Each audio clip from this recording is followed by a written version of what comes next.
Hello and welcome to Homeschool Together. I almost forgot we were doing these. We've been on such a long break. I know, it feels kind of crazy, but we're happy to be back with you this week. Thank you for being patient. I know it's been a number of weeks off, but we were going to have a little bit of a break through the holidays, and it kind of extended a little longer than we wanted. But that being said, we just finished Italy. Yeah, we had a great time. Where if you've been watching our videos before, we love to cook and eat food. There's a lot of food. So there was a lot of calories this week. I am now on a diet. We are now on all diets. I'm just extra working out. Absolutely, we had to burn it off. It was so much food. It was really good. They're all laughing at home. I tell you, there's a lot of eating. So we focused on Venice and naturally food. That was our big thing with Italy this week. It was a really, really great trip. We had a lot of great reading, but we really just explored the kitchen mostly and watched a lot of nice videos. It was a nice way to kind of come back from the holidays after like gorging on the holidays, and then we gorged through Venice. But we worked hard for it. There was a lot of hard work, getting that pasta. We didn't really think about Italy being kind of like a New Year's resolution crusher right at the beginning. It totally was. So let's hop into the books like we always do. Let's go through the Greetings from Somewhere, which we have been recommending for the last number of European this is trips. The Mystery of the Mosaic. I can't remember the subtitles, but Greetings from Somewhere. This is the book that's recommended from Torchlight. This took place in Venice. This started our whole kind of focus on Venice. We didn't really intend for that to happen, but our daughter just fell in love with this book and wanting to know more and more about Venice. As all these books, nice chapter book, obviously, yeah. Yeah, as with all of the Greetings from Somewhere books, they're all good. They're not extraordinary, but they're all good and a pleasurable early chapter book. And characters that are homeschoolers, so it's nice to identify, your homeschooler into the book that they're reading. Very often we don't get to see that. It's very rare. So it is very nice to have homeschooling centric books. So it's kind of designed for us.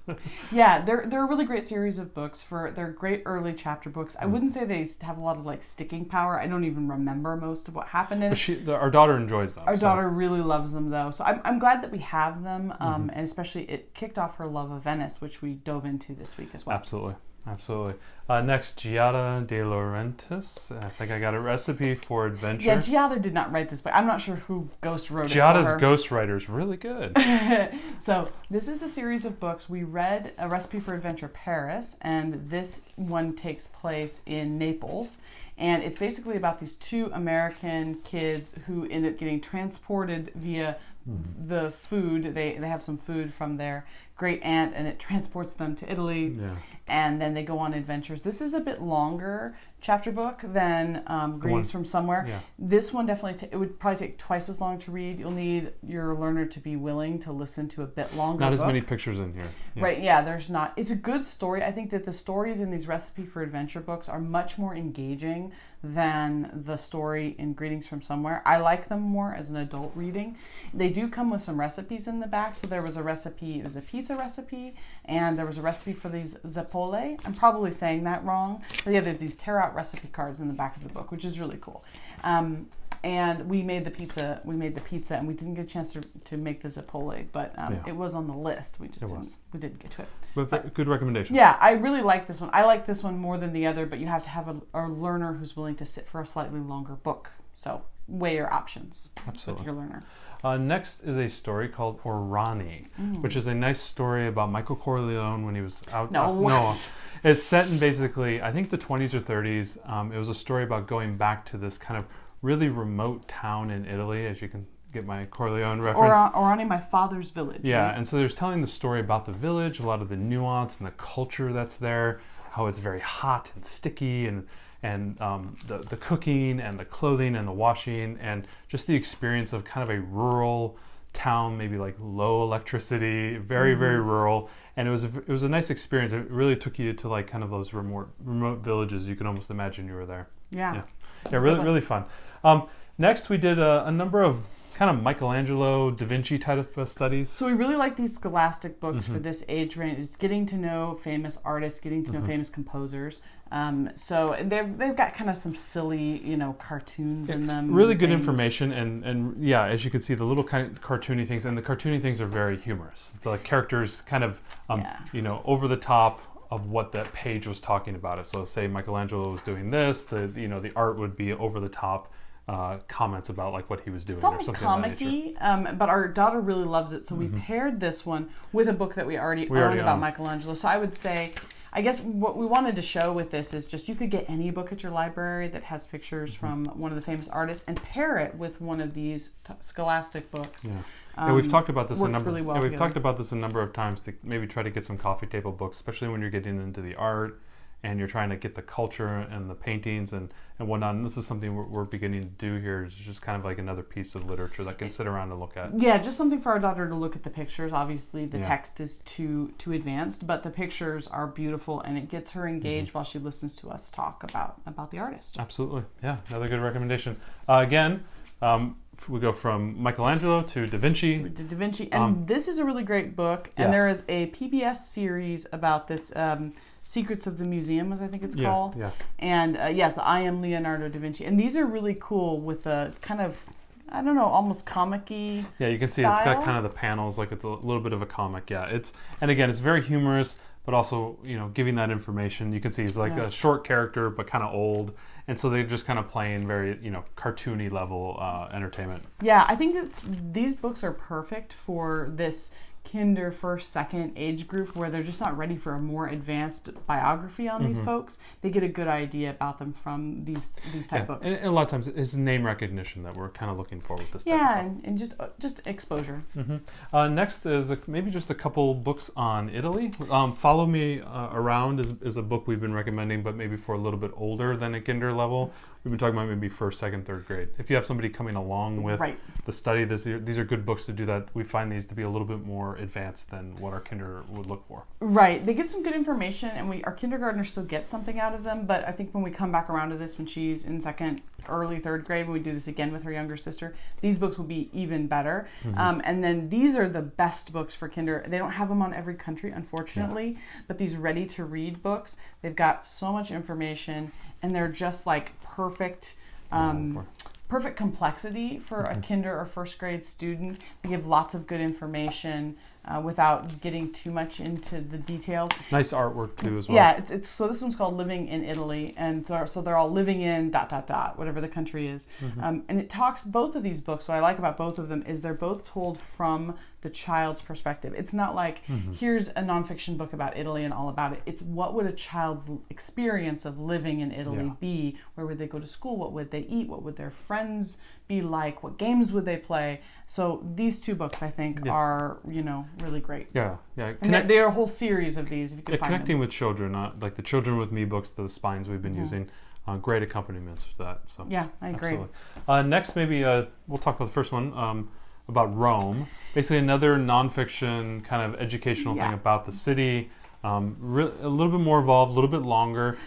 These are like an eyewitness book light. So they're light eyewitness books. They're kind of not as advanced as an eyewitness book. We talked just a little bit about ancient Rome. And the thing is, you can pick and choose out of these books. I mean, if you have a certain topic or a certain interest about Rome that maybe your kid is interested in, you can just go and read those couple pages. It's not something you maybe have to commit the whole way through. Yeah, I think this might be like 60 pages. We didn't read the whole thing, but we just bounced around and what she was interested in, we talked about. Absolutely. We recommended Marcia Williams' book, I think, with our Greece video, which was the Odyssey and the Iliad. This is another one that she's done called The Romans. She does such great artwork. Really great artwork, really comical and fun. This is just basically telling the whole history of Rome in 20 pages. So you talk about the gods. The gods. It talks about all the the origin story, Romulus and Remus, and just the origin of that. Then it goes into Julius Caesar, Rome, fall of Rome. So it kind of touches the whole thing, but in a light, kind of playful way. So it's a great way, I think, to introduce to the wide breadth that was Rome. Right. So this is The Romans, Gods, Emperors, and Dormice by Marcia Williams. We again recommend this, and we really like the Marcia Williams books. They're really nice. She does a good job. Next, we went into movies, and obviously Pixar just came out with a movie about, 2 years ago? Yeah, I think so. Yeah, so Luca, we watched Luca. It was really good. We really love Luca. It's such a sweet movie. If you haven't seen it, definitely watch it. There's a ton of movies filmed in Italy. What we quickly found out is that there are very few movies that are filmed in Italy or about culture in Italy that are appropriate for young kids. A lot of them are romances and things, which I mean, I would love to watch, but it's not appropriate for my kindergartner. So that's, this was the best movie we could find. So we watched Luca. We also always lean into our Rick Steves videos. Especially through Europe, favorite ones to watch in Europe. and we watched those in all of the cities. And that was where we Italy. leveraged a lot of Venice stuff with him kind of touring through Venice, and our daughter was able to learn a lot about that. Yeah, exactly. Next in the food, we handmade pasta. Yes, we invited Grandma over. So we have Italian heritage in our family. So that's his family has got Italian heritage. So we invited Grandma to come over for the day, and we made fresh tomato sauce, and we made fresh pasta. We made it completely from scratch, rolled it out ourselves, cut it, cooked it, the whole thing. Fried raviolis. We made ravioli. We also did homemade pizzas. Yeah, we made homemade pizzas from the Giada book. We also bought gelato at the store, and we had gelato so that we could, we didn't want to make that, but we got the experience of having gelato. There was gelato in every book and every Rick Steves video, so our daughter was very interested in this whole gelato business. Yes, she loved it a lot. And then we made homemade tomato sauce for our pizzas, which we really enjoyed. Just basically the cooked down San Marzano spread on top of the pizza with olive oil and salt and a little basil. And normally we're always overthinking those things, and really just going to the raw sauce was just a really nice experience. We really enjoyed it. It really was. It's interesting. In Italy, a lot of the food is so much simpler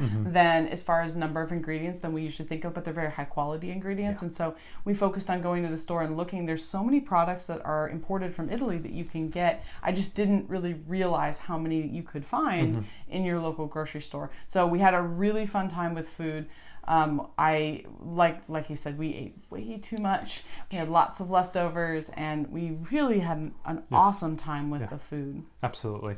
Next, we did a little bit of a Venice study. We did this with Legos and drawings. This was something extra that our daughter wanted to do. She always loves to play with Legos, and she gets kind of a quiet time period every day, so I can go work out and get rid of the Italy out of me.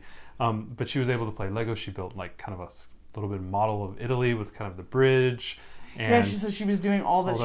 She had the blue base plate, and then she had the different businesses. She's like, well, this is the gelato shop. Yeah. Here's the gondola, and over here is the pasta shop. And she had this whole like little mini Lego Venice. It was really great. And it's kind of dovetailing what she's doing with her class at her parent partnership, where she's kind of building a city. So she was kind of building the whole city. Yeah, she had a really great time. It was a lot of fun, and then she also just like went off and did some drawings of Venice. Yeah, there was a day where we had some childcare, other issues, and I had to work, and I needed her to just go and do some art for a little bit, and she came back with like half a dozen drawings of different parts of Venice that she was really excited about. Yeah. So it was fun, and we've been to Italy, and so we had a lot of discussions with her about what that was like and our favorite Showed her things. some pictures, some of the videos that we had as well. Yeah, it was just a really fun study. I think that this is just it's a country not to miss if you're paring down your around the world studies.